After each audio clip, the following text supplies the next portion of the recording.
You know,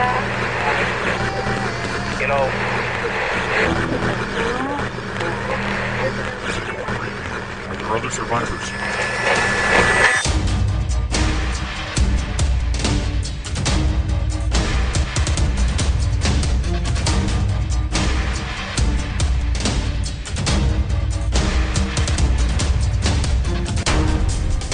Hey everybody, episode 4 of Atheist Impact, here we go. So today I decided that I wanted to talk a little bit about depression and religion, and mostly this is because of the fact that I tend to suffer from depression. And a lot of it is my own doing, and I accept that. I do not tend to blame other things and other people for my depression, mostly because I pay attention to the things that I do in my life and the decisions that I make in my life. And I know that I am the cause of many of my problems. I tend to have a really big problem with motivation and direction.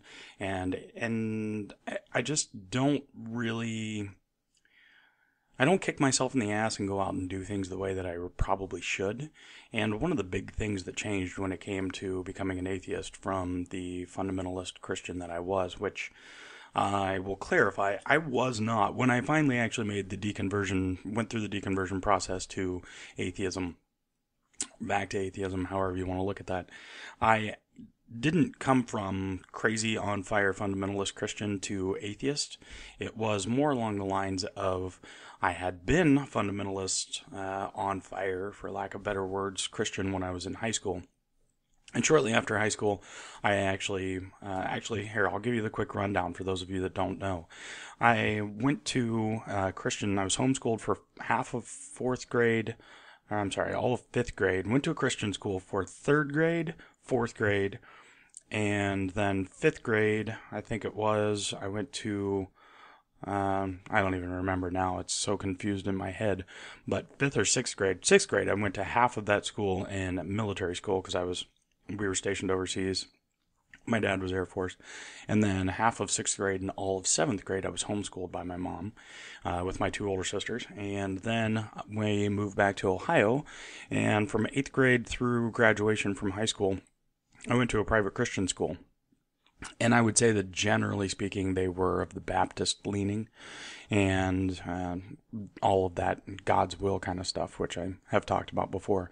But as I went through all of that, the church that we went to was actually based out of, the pastor had gone to school at Rhema Bible College, which is part of Kenneth Hagin Ministries. Those of you that know Tulsa, Oklahoma at all, you know Rhema, you know Kenneth Hagin Ministries. And so the pastor that we had in our church in Ohio had actually gone to Rhema Bible College. My parents had found out about Rhema through friends. And so we were going to a church that was by someone that had gone to Rhema. That pastor it was a few years later, but anyway, that pastor got replaced by another pastor who had gone to Rhema, and the other pastor went off to start some new church that I think failed miserably, but that's beside the point. So anyway, during all of this time period in high school, I was actually pretty much on fire for Christ. I mean, we went to Tulsa, Oklahoma on a semi-regular basis and went to camp meeting and went to Camp Dry Gulch. I mean, it was everything that we did as a vacation and everything that we did as a, family, had to do with, Christianity and fundamentalism. So we were doing all of these things and we were going to all of these places, and I knew my Bible up one side and down the other, although looking at it now, I knew what they taught me about the Bible up one side and down the other. I didn't know the other parts. Just for example, the story of Jephthah. I had never heard of the story of Jephthah and him sacrificing his daughter. When I read that, I wasn't all that surprised once I found out about it. I wasn't really surprised that it was in there because of some of the other stuff that I had read about in just reading over the years. But it still did kind of shock me that that was the kind of thing that, if nothing else, it's like the whole story of Abraham and Isaac, and Abraham being told by God to sacrifice Isaac to God, and then God stepping in at the last second and saying, no, it was just a test, here's a ram, now you can finish the sacrifice.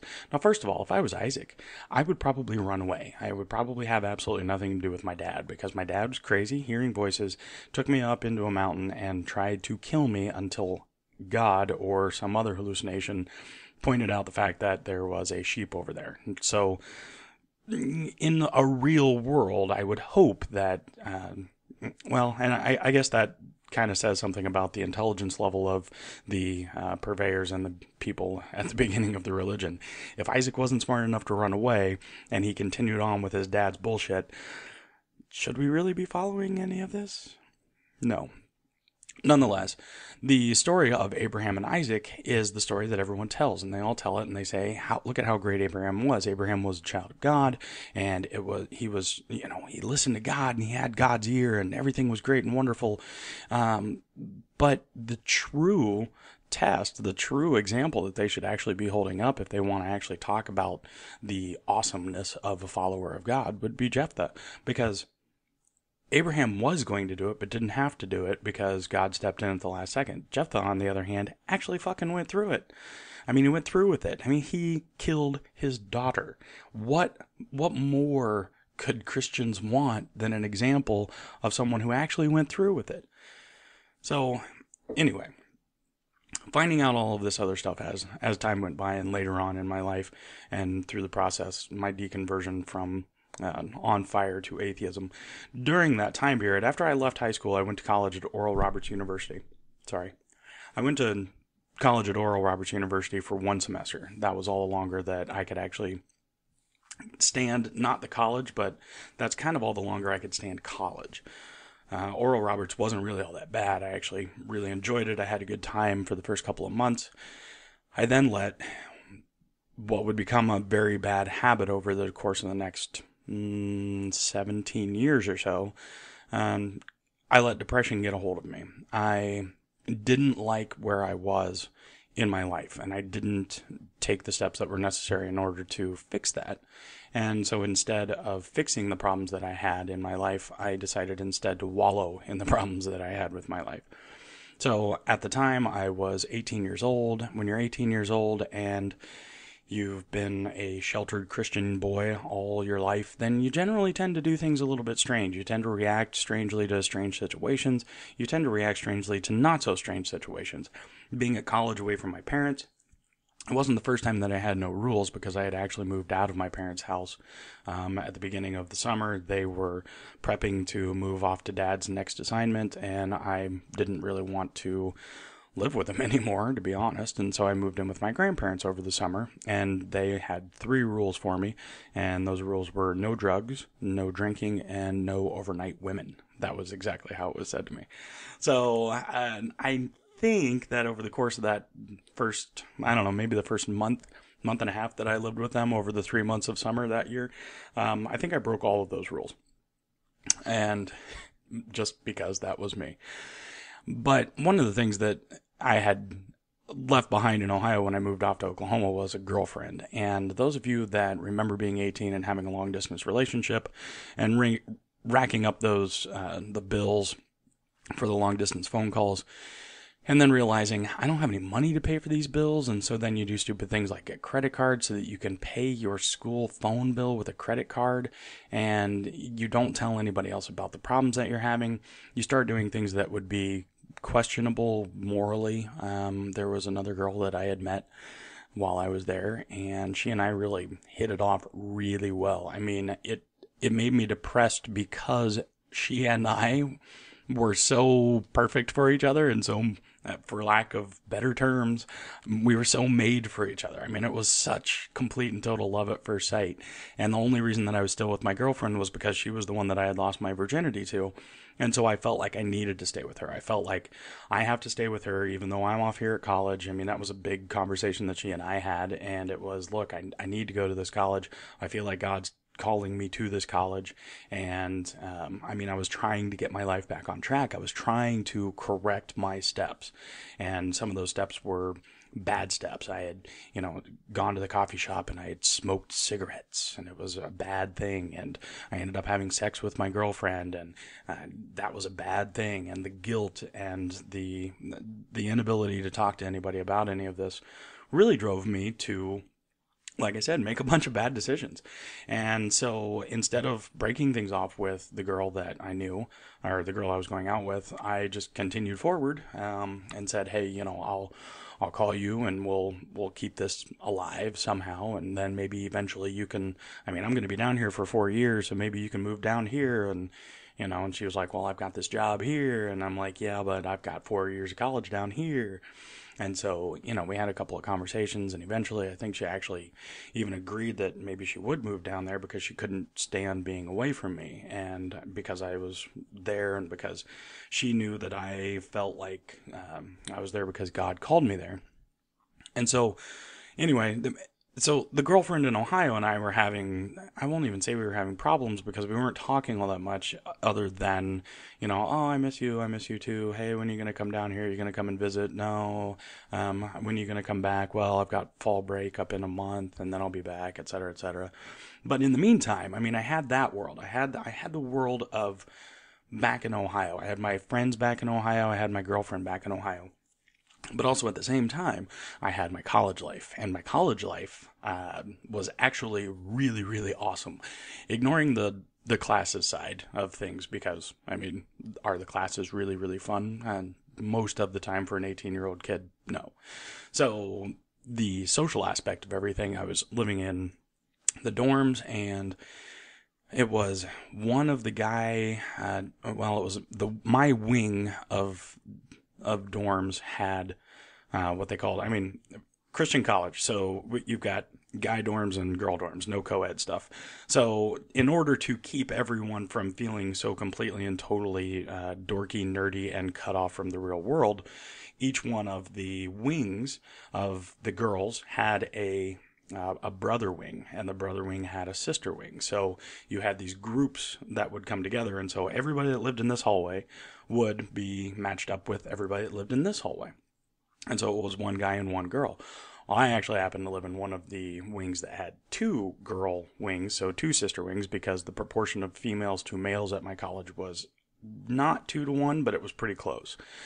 And so, first of all, that meant I had 2 times the number of girls that I had an opportunity to impress. And at 18 years old, I was decently impressive. I hadn't closed myself off yet.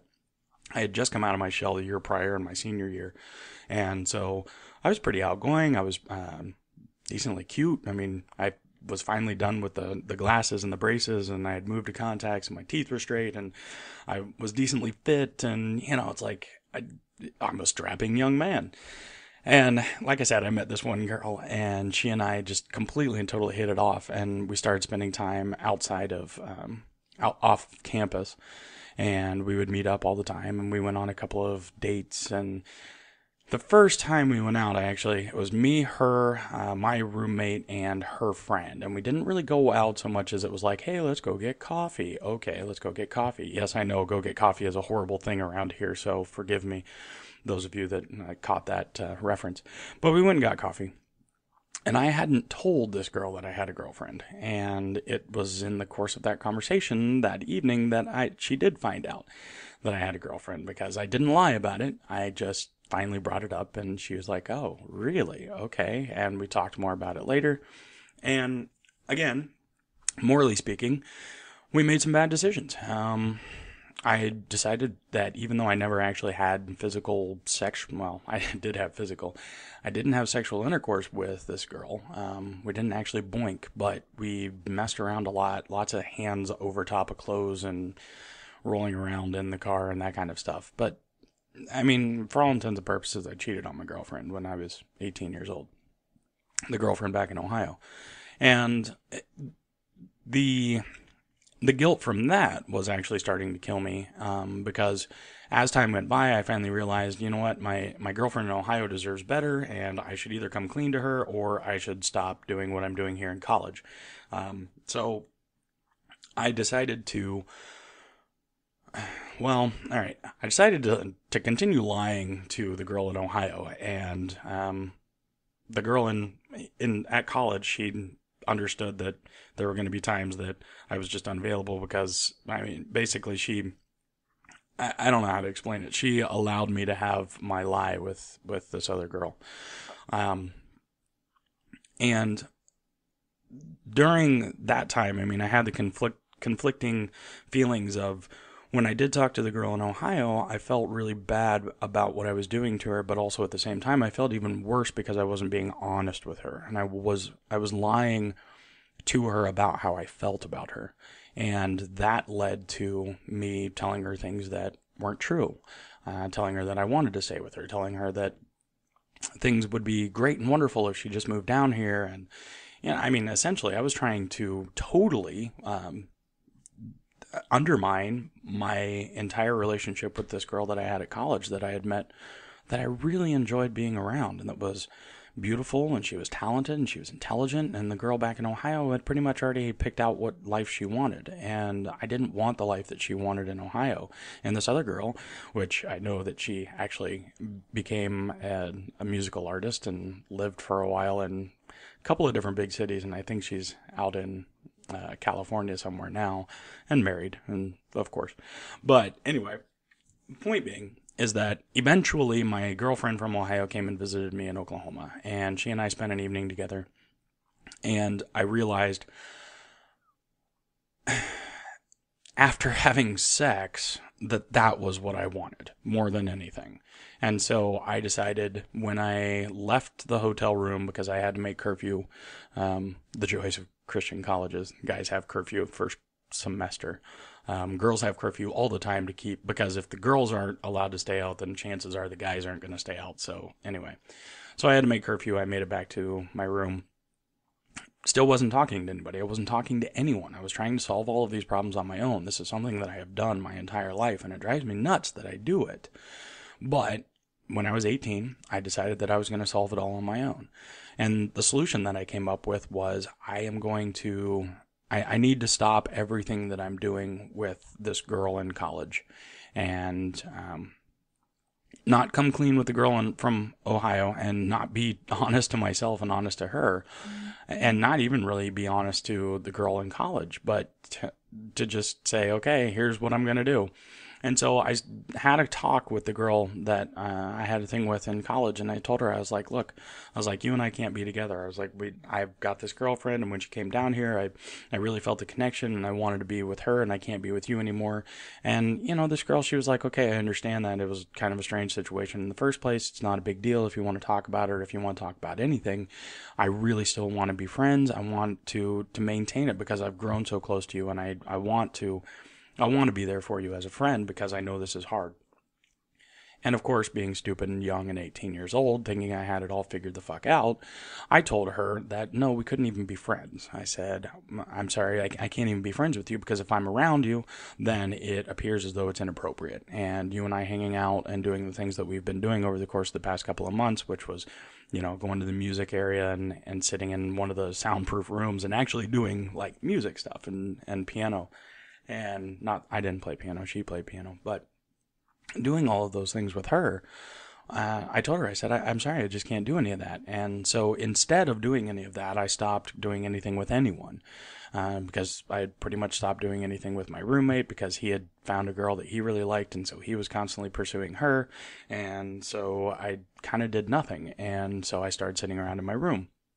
Then I think somewhere along the way I got food poisoning, and I missed like a week's worth of class. And then after that, I went to a couple of classes, and I just felt like I was so lost and like I was so behind, and that there was no way I was going to be able to actually pick up where I left off from the week or two prior. And so I made the stupidest decision of my life. One of them. And I decided to just stop going to class. Just stop going to classes and hole up in my room all the time. And I ended up doing that all the time. And my roommate would be like, dude, are you going to class? And I'd be like, no, I just don't feel like it. And I would roll out to the cafeteria and have a late lunch breakfast thing, whatever. And then I'd go back in my room and I'd do a bunch of nothing all over again. Now, I don't blame anybody for this except myself, but there is one thing that I could see, and I can definitely see in hindsight, and that is when I went to high school, I didn't have a really easy time making the adjustment for the final school that I was at. I always felt like the people that were there were people that had been around each other for years and years, and so they knew each other. They were close. They were, you're my friend, you're my compadre, I've trusted in you, and you've been there, and you've been on the soccer team with me for the past 10, 12 years, whatever. And I felt like the outsider, and I felt like I didn't really have anything to share with any of them. So most of my high school, I would go to school, make it through the day, and then I would just head home and I would watch TV. And when my parents or sisters or whoever kicked me off TV and we had dinner, then I would go to my room and I would read, or I would poke around on the computer or whatever. It was before the internet, so I was generally just, playing Sim Farm or something like that.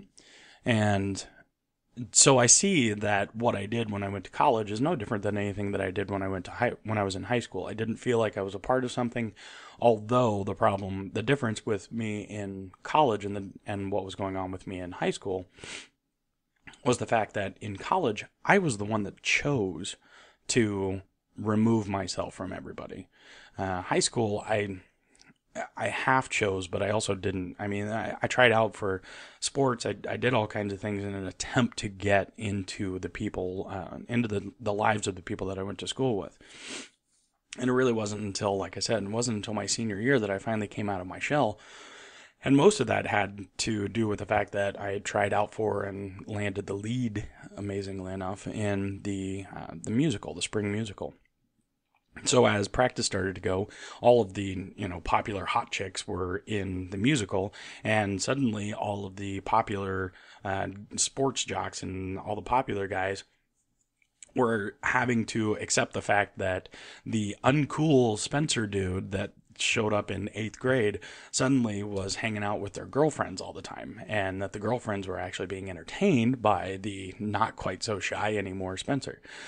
So, things changed. I mean, I remember there was a day that one of the most popular guys in school in my grade, I was walking from one class to another, and I was, by myself walking down the hall, and I hear, "Hey, Spencer," and I turn around, and it's one of the most popular guys in school running to catch up with me. And I just remember feeling like so awesome. I was like, oh my God, people finally accept me. I'm actually halfway decently popular.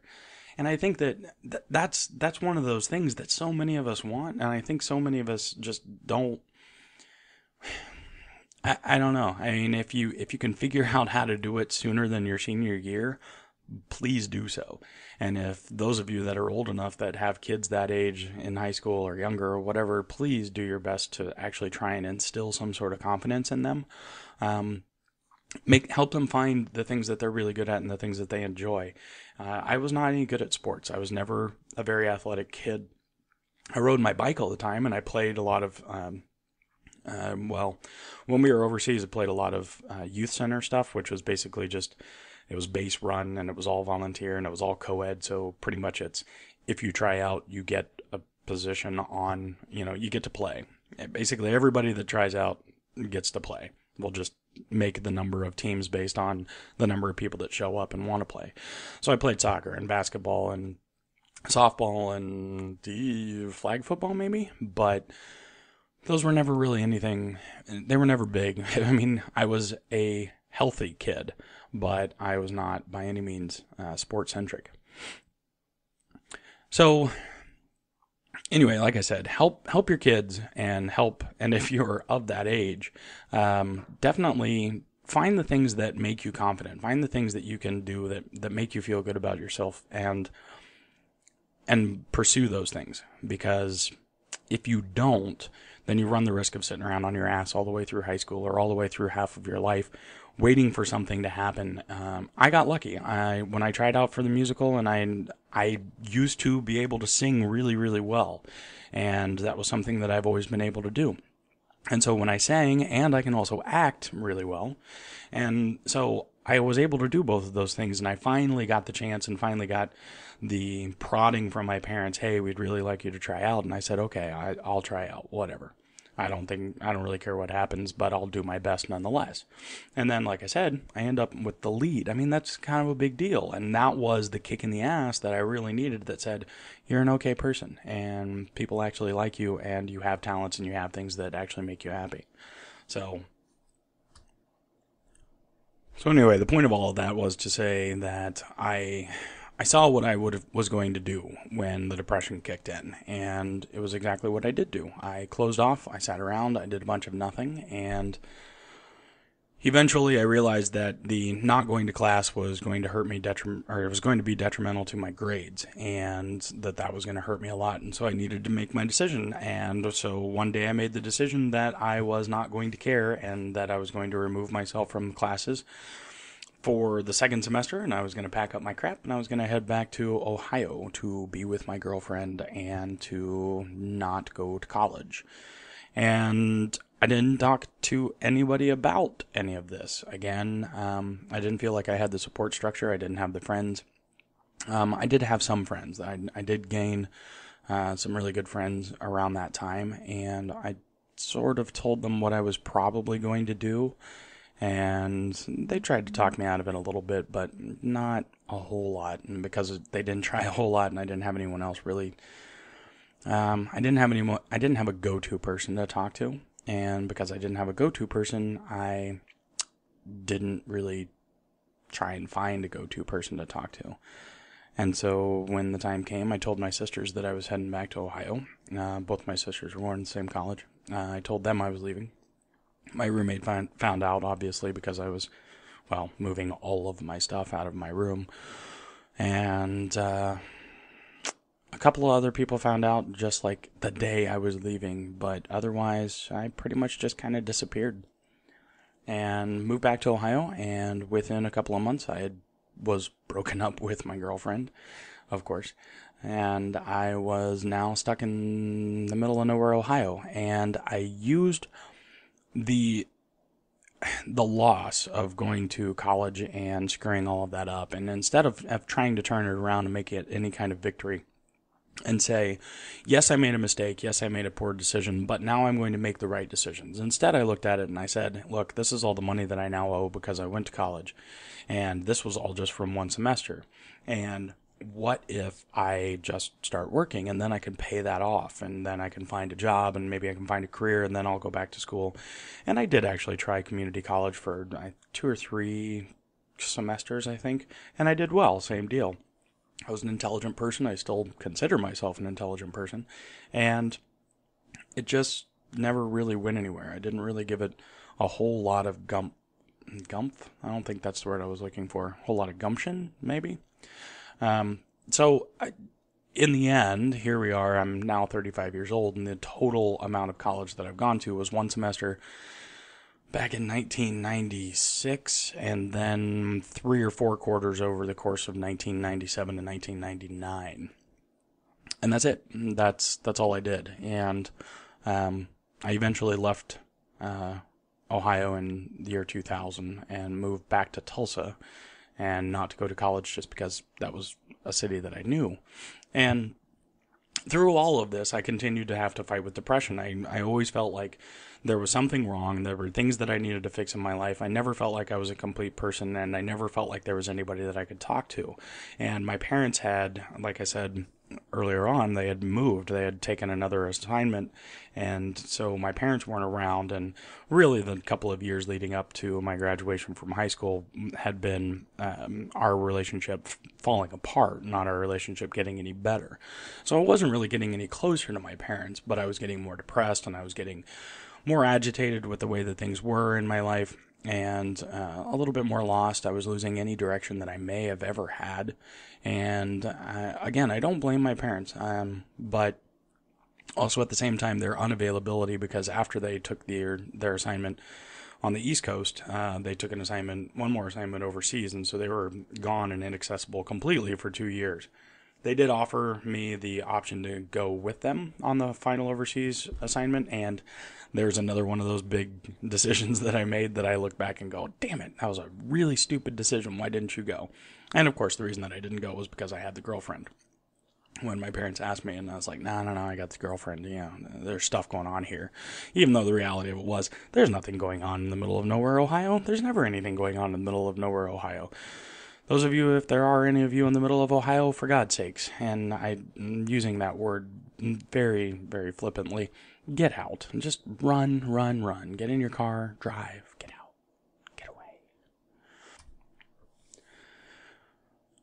So over the course of the next 15, 16 years of my life, from the detail-oriented portion of my life that I just told you about, I've always felt this underlying not happy with who I am, not happy with where I am, not happy with anything, and yet I refuse to actually make the changes that are necessary.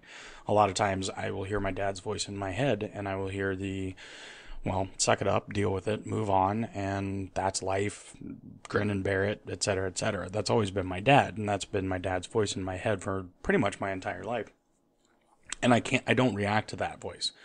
A lot of it has to do with the fact that it is my dad's voice in my head. It's not my voice. It's not my words. It's not the words from someone that I have always respected. I do respect my dad now, but I did not respect my dad, and I did not like my dad, and I, for a time, actually hated my dad and thought my dad was just a complete and total asshole that didn't care about anything and was unable to actually feel anything. And while I still sometimes wonder if my dad can feel, he's gotten better in his as the years have gone by.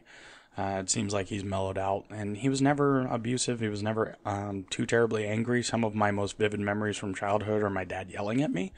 They were extremely emotionally charged moments in my life, but never did. I was never beaten. I was spanked. There was corporal punishment in my house. Spanked and slapped, and the slapped one didn't really happen all that often, and generally it was my mom not really knowing what else to do, and so she would go for a slap, and it would end up just being a love tap on the face. I mean, it was not much. It was just like, there were a couple of times that I remember actually laughing at my mom.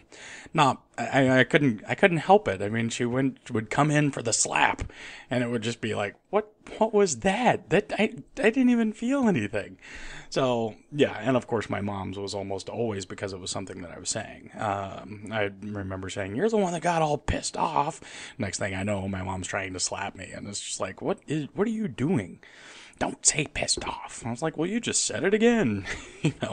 I was really, I was kind of I was an asshole kid sometimes. My mom described me as her Waterloo at one point when I was very young. So, anyway, I hear my dad's voice in my head that says, get over it, deal with it, if you don't like it, fix it, that's life, grin and bear it, pull yourself up by your own bootstraps, move on, pip, and the whole schmear. And I hear that from other people, and when people start to say that to me, I react negatively every single time. I can't take that advice as advice because it's not helpful. And if nothing else, I've learned over the years that different people take different advice. If I can tell one person, when I have friends that come to me for advice, I can tell one person, you just need to deal with it and grow up. And they go out and they're like, yes, you're right. And they find, the power in the words and they go, yes, this is how I'm going to fix my life. I'm just going to fix it all. Boom, I'm done. And I've seen those people succeed. And I have sat by and watched a lot of other friends do a lot of other things with their life that I was extremely jealous of, because it's like, I'm the one that gave you the advice and I'm the one that can't quite figure shit out. And that's because I was always, and this is something that I've touched on, not necessarily here, but I've touched on with a lot of other discussions with a lot of other people in regards to atheism and everything else, is I've always felt like I was the one that sat up on top of the mountain with all of the answers, and all of my friends and acquaintances were the ones that came to me. They were the ones that went through the effort of climbing the mountain and constantly trying to work their way, chip away at me enough so that I would let my guard down enough for them to get into my life so that I could help them. That sounds conceited, and it's not conceited. It's not coming out exactly how I want it to be. But nonetheless, I've always felt like I was the one that the people came to for advice, but I never really had anybody to go to for advice for myself. And this is where I probably, somewhere along the way, like, the age 14 or so, I should have started going to therapy so that I could have somebody to talk to and so I could have somebody to actually give me the advice that I needed and formulate it in a way that I was able to actually understand it and accept it. My mom, on the other hand, so we've already talked about how my dad gives me advice, and my dad's, like I said, the advice is always just deal with it. My mom's advice is always pray, and that's always been my mom's advice. And when when you're a skeptical kid, and I was a skeptical kid, I did believe. I will never say that I was one of those kids that when I was 8 years old, I was going, wait a second, where did Mrs. Kane come from? That never came across my mind. I mean, I'm sure I thought about it at one point, but it was either explained away really quickly and I accepted it, or I just didn't care that much about the answer. Kind of like, okay, well, I don't really care where Kane, or it was just explained that Mrs. Kane was one of Kane's sisters, and because it was the total patriarchy back then where women and daughters were property, then we just didn't talk about Adam and Eve's kids, and at which point I don't know why we ever talked about Eve, other than I guess we had to say it started somewhere. Oh yeah, and then we had to curse females also through Eve, so there was that part. But I was basically told that, well, Cain married his sister, and then Adam and Eve had more kids, and they just all inbred, and that was all fine because, well, the genetic variability at the time, and blah, blah, blah, blah, blah. So you accept those things when you don't really take the time to dive into it and find out more. So anyway, my mom's answers were always biblical answers, and I'm just getting back on track here. So I had my dad on one side saying, just fix it, and my mom on the other side saying, 1 Corinthians 9:14, and I'm going, what the hell does any of that have to do with anything? I don't know what 1 Corinthians 9:14 says. So you guys can check my prophetic abilities and whatnot and see if that actually makes any sense for any of you. Maybe that came from the God that I don't believe exists, and I just channeled him for a second, or her, or whoever. Nonetheless, the two versions of advice that I received from my family over the years have always been two versions of advice that I was unable to ever fully accept and unable to understand. And so I constantly was fighting with this version inside of me that said, you're a good person and you're a great person, you have these talents and you have this charisma and you have this empathy and this love for other people, and you're skilled, and you can do all of this with your life. You can make a change in your life. And I had people that when I was younger saying, one of these days you're going to grow up and you're going to change the world, blah, blah, blah. And I know that the point of all of that was to say, one of these days you're going to grow up to be a great man of God, and you're going to change things for God's kingdom here on earth. I knew that was what they were saying. And I think it's actually kind of interesting now because the effect that I've had on the world as a whole. I mean, I look at the impact that the things that I have already done have had on the world, and the people that have reached out to me and talked to me about my story and about the arguments that I've made, which aren't all that great. They're just very personal, and that's my thing. My whole thing is, it isn't so totally 100% intellectualism. It's honesty plus intellect. And because of that, people can relate, because intelligent people don't always have to be wooed by the facts, and they don't always have to be told that, well, there's a 75% chance of blah, blah, blah over here. They need to also know that, while this person is being honest, and I'm going to say, you know what, I can help you, and I can attempt to help you as best as I can, and I can give you the best advice that I know how to give based on my experience. And I had people trust me on that, and I had people reach out to me after the fact and say, hey, thanks for the help, and thanks for just being a listening ear. I may not do anything that you ever advised the advice that you gave me, I may never actually apply any of it, but I want you to know that I appreciate it, and I appreciate your honesty and your help and your concern and your empathy. And so that's me. I'm the empathetic intellectual that I don't have one specific route that I use. I don't tell everybody just to get over it unless I recognize that you're someone that just needs to get over it. Nonetheless, I'm sounding like I'm a therapist, and I'm not any more than anyone else is a therapist, or someone else that understands that there are people that have different ways of doing things. But I can't ever turn that around on myself. I can stand in the mirror and I can have conversations with myself, two-sided conversations with myself. And I can listen to the words that are coming out of my mouth and disconnect them from me. I can act like it's somebody else saying the words to me. I have the active imagination enough to do that. And yet I can't actually apply it. Case in point, my relationship right now with my it hasn't been extremely long term, but my relationship right now with my girlfriend is extremely strained to the point that I'm not exactly even sure if it's still ongoing. It may be over and I don't know it. And I know what she needs, and I know what I need to do in order to fix that relationship and to make the relationship better, but I don't know how to actually apply what I know needs to be done into actions. And I look at it and I go, what the hell is wrong with you? This is a decent relationship. It's a good relationship. I'm sorry, that made it sound like it was not a good relationship. It's a good relationship. I enjoy this relationship. I enjoy this person's company, and I enjoy being around this person. And I want to be around this person more, but I find myself getting stuck in the depression of other things in my life, and so I let that affect how I feel towards her, and that then drags the entire thing down. So then I get depressed because the relationship isn't working. And I recognize that the reason that the relationship isn't working is because these other things in my life are pissing me off or dragging me down or whatever else. And I see that all of it together is pulling everything else down. And it drives me nuts. But my reaction is not to actually take action. My action is to hunker down and not deal with any of it so that I can just wait for it all to blow over. Now, I'm going to go all the way back to the beginning, and at the very beginning I talked about depression and religion. And here's how I'm going to bring these both together. When I was a Christian, when I believed in God, and when I believed that morality came from God, and when I believed that all of my actions were being judged by a God, when I got depressed, most of the time I realized that the reason that I was depressed was because I was judging myself based on the sins that I had committed.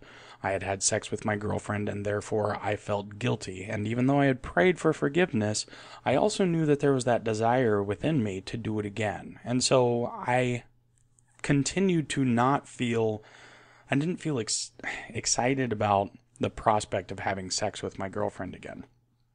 I felt depressed because I knew that I shouldn't be excited about the prospect of having sex with my girlfriend again. And so the religious side of me was constantly doing battle with the human side of me. And my religion told me, you don't have sex with somebody outside of marriage. If you do have sex with somebody outside of marriage, well, you're going to want to marry him because you don't want to, I don't know. It's that whole thing where it's like I don't want to get too brash, but the idea that how many other people have been there before you get there and the whole, whatever. So the religious side of me was saying, you have made a mistake, and that mistake has completely and totally changed your life, and you need to accept that that's changed your life, and you need to make the best of it. And so even though I was completely miserable with the girl from Ohio, when I came back from Ohio, that relationship went really to shit. She and I started fighting all of the time, but we refused to break up. I stopped trusting her, and I started feeling as though maybe, even though I had absolutely no proof, that she was cheating on me. And mostly that was because there were this was before cell phones really were prominent. And so if you couldn't get a hold of each other on the phone, then it was that whole, where the hell were you? Oh, well, I was out with my friend, Nikki. And it's like, okay, well, who's Nikki? And is that, the girl version of Nick? And were you actually out having sex with somebody else? And so I started to not trust. And so as time went by, the guilt that I had from feeling like I wanted to be with her sexually and knowing that I shouldn't be with her sexually turned into me wanting more than anything to be with her sexually and feeling like God was going to strike me dead, like he did to Onan, for the thought of, he didn't strike down Onan for having thoughts about having sex, but the other part. So there was that side of things, and I was basically told that every single thing that I did that wasn't motivated by God, motivated by the religion, was bad. It was sinful. I was sinful in nature. And it wasn't until I got older that I actually felt that religion was telling me that I was worthless. Yes, I believed that I was sinful. Yes, I believed that I was not worthy of the grace of God, and God's and Jesus' sacrifice to me. I did feel that to a degree, but I never really thought of myself as a worthless piece of shit. I never thought about it that way. I never gave it that much thought. And so as time went by, it did turn into that. I turned into, I'm feeling this guilt from all of these things, and this guilt I know is a direct result of my, religious take on all of my actions, and that slowly but surely got me to the point where I was just so conflicted and confused and confounded that I realized I must be just a really, really bad Christian. I must be pissing God off left and right because nothing's going right for me. I mean, my girlfriend is she ended up getting pregnant, and then it was, we had to make the decision as to whether she was going to keep it or not. She wanted to, she wanted to get rid of it. I didn't want to get rid of it because I felt it's like, well, we can't compound this. How bad are things for us already with the fact that we're having sex and the fact that you're now pregnant? This is like a double whammy. We're doomed to hell as it stands. We're not going to abort the child. And so eventually, and everybody can hate me for this, I have my days, but eventually I talked her into having an abortion. Eventually I talked her into keeping it, and then I realized there's no way in hell we can have this kid. That's so stupid. That's so horrible. That's a dumb idea. And so I had to reverse course and convince her, you know what, you are right. But of course, in that amount of time, she had decided that maybe she was going to keep it. And so then I had to just keep on pounding away and feeling like more and more of an asshole, because now I'm flip-flopping and making her feel bad because at first she wanted to get rid of it, and then I convinced her that that was a bad idea, and now here I am trying to convince her that it was a good idea in the first place. And so eventually she did have an abortion, so we were having sex outside of marriage. She then got pregnant, and then she had an abortion. I mean, you really, when you're a Christian, when you are a Christian fundamentalist especially, you really cannot put yourself in a worse situation unless maybe it's your sister that is pregnant with your kid and having an abortion. That's about the only other thing, although the incest deal is rather prolific within the Bible, so I don't know. I guess you could claim that you were doing, a new Cain all over again. But nonetheless, the point is that I viewed my life as a completely and totally worthless Christian, and because I viewed my value at that point, it started to turn into my life is me, and I am a Christian, and if my life is shit, then I'm a shitty Christian. That was the goal. That was the ultimate ideal that I was trying to live up to, and I never did. And I, even now, I mean, if I looked at myself from the standards that I was holding myself to back then, I haven't reached those standards. But I also no longer view myself as such. And because I no longer view myself as such, it's not that big of a deal anymore.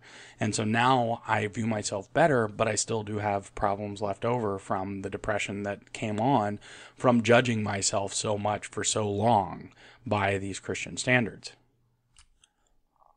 So even though I don't have the quote in front of me, and I didn't look it up, but Tracy Harris had a really good quote in one of the Atheist Experience clips that I've seen probably way too many times.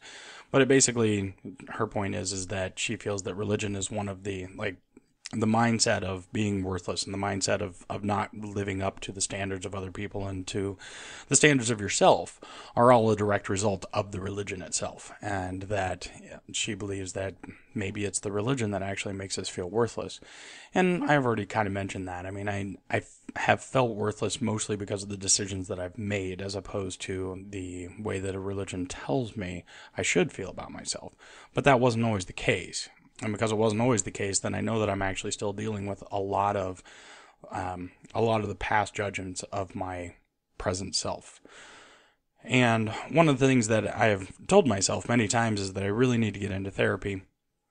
And I really need to actually spend a lot of quality time trying to figure out the things that are going on in my life and the things that, the reasons why I make the decisions that I make. I mean, why is my relationship failing? Why do I feel as though my professional life is unsatisfactory? Why is it that I spend all week long wishing that I could just spend all week long making YouTube videos or making podcasts or reading books or playing video games? But the reality of it is, when I have the free time to do those things, I get bored, and for 2 nights in a row, I slept for, 11 hours, and I didn't need it. I just didn't have anything else to do. So I have my moments and I have my times where I have the ability to do whatever I want to with my life, and I know that those moments are every day. One of the quotes that I recently put up in my cube at work was, sometimes I look at the birds and I wonder if they could fly anywhere in the world, why are they here? And then I realize the same is true for me. I could do anything that I want to with my life, and I can go anywhere that I want to with my life. But there are things that are holding me back from doing that, and I don't know exactly what they are.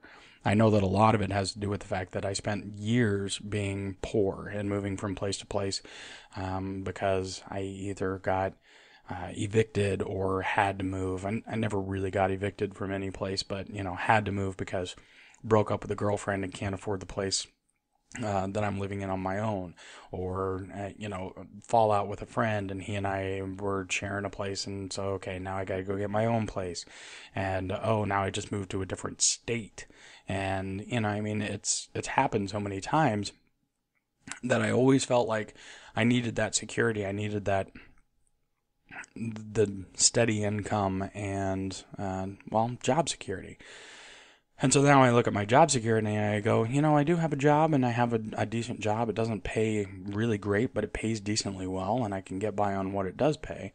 But there's got to be more. I don't have a whole lot of extra income, so I can't go and travel the world. It's like I keep thinking about going to one of these atheist conventions. And, I talked about them in the first podcast. There's one in Kamloops. It's not that far away. But the amount of money that's required for me to actually go to that and actually stay in a hotel and be there and everything is actually kind of high. And it's not the amount of money that I'm willing to put down for a weekend of seminars, not right now. Maybe in a year, maybe in 2 years, but that's only at the current income or a higher income of money. And so then I go, oh, damn it, my entire life is revolving around money. And so then I get depressed about that.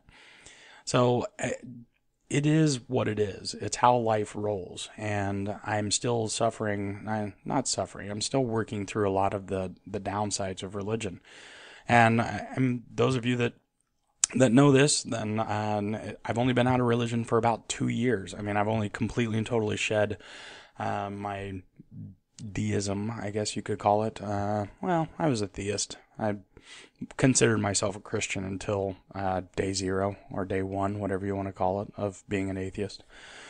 And it's only been 2 years, not even. And so there's a lot of stuff that I'm still working through. I'm still trying to figure out who I am as a human being, and what life is all about, and what my life is going to be all about, and what my life is going to be as I look back on it from, in 3 years or in 5 years or in 10 years.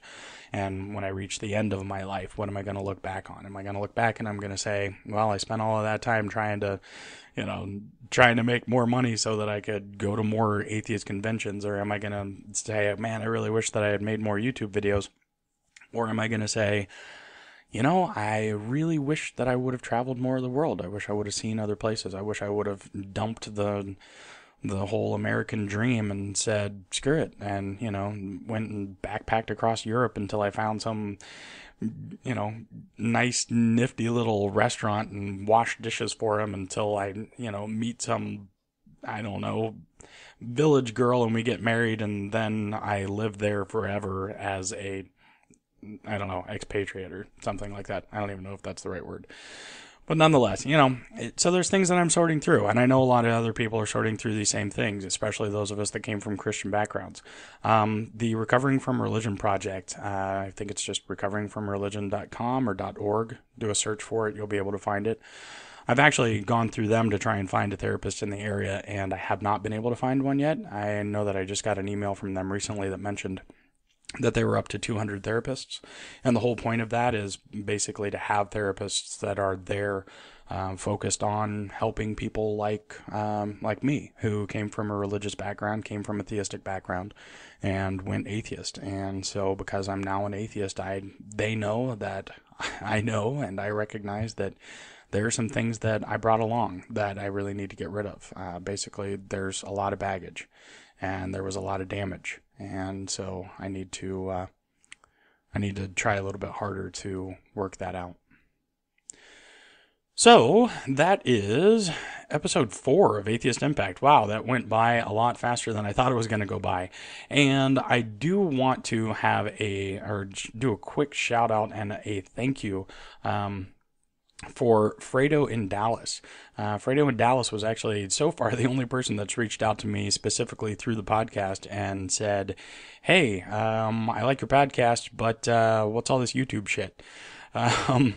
Basically, he doesn't watch YouTube, so he doesn't know what's going on YouTube, and so the conversation was basically, I like your podcast, and I think you're doing well so far, but I don't really want to hear about a bunch of stuff that I don't know anything about, and I kind of want to hear atheist-centric stuff, not YouTube-centric stuff. So if you notice, I barely ever actually mention YouTube in this, and I'm going to try to, even though I'm going to continue to upload the podcast to YouTube and also to all of the feeds, I'm going to try and completely disconnect the two. I don't want people to tune out of the podcast because I talk too much about YouTube, and I don't want people on YouTube to disappear from YouTube so that they can just listen to the podcast and find out what's going on YouTube. I want them separate. So thanks again, Fredo. I do appreciate the feedback, and it's something that I wasn't sure if was something I was going to have to do, but when it comes down to it, what you said is definitely true. You guys tune in here to listen to what you want to hear, and I want to hear it from you too. One other thing, I have updated my email address just to make it easier for anybody that wants to send me anything. It's now atheistimpact@gmail.com. So none of that Xander's Meteor stuff, just because I think a lot of people just misspell it. So atheistimpact@gmail.com. If you want to get a hold of me, leave me a comment, leave me a message, tell me I'm doing awesome, tell me I'm doing horrible, or whatever. So I hope you all are having a wonderful weekend, and I hope to talk to you in another 2 weeks. Take care, everybody.